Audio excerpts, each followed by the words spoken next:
And now, before I forget, I declare, confirm and attest that the Umoja na Maendeleo Party is now officially a constituent party of the Kenya Kwanza Alliance Coalition.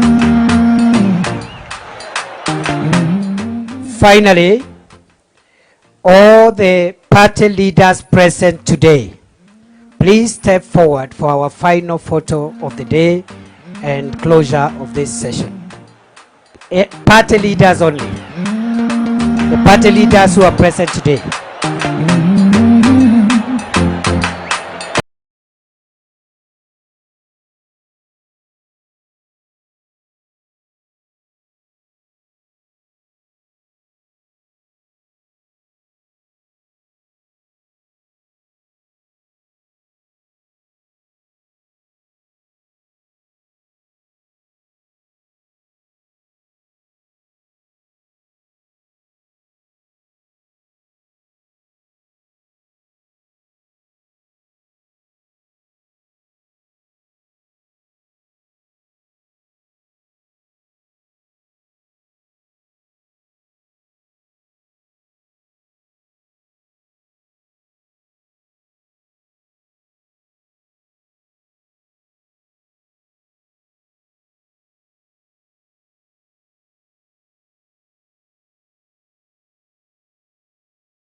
Chairpersons of all these parties represented here, please step forward and join this photo.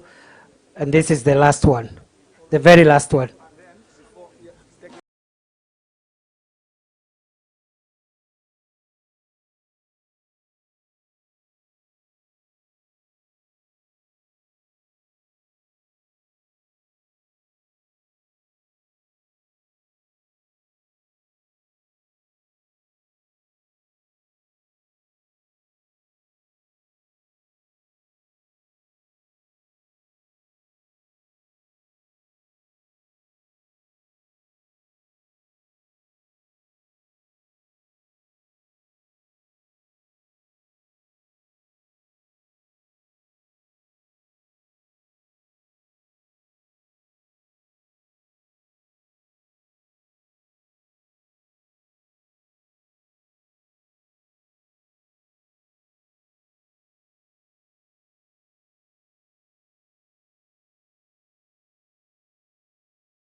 On stage to take their seats, and thank you very much for your patience. The legal process is slow and painful, but it's very necessary to avoid the kind of things we are hearing from the other side. Isn't it? We had to do it right. We are very sorry for taking a bit of time. Allow me now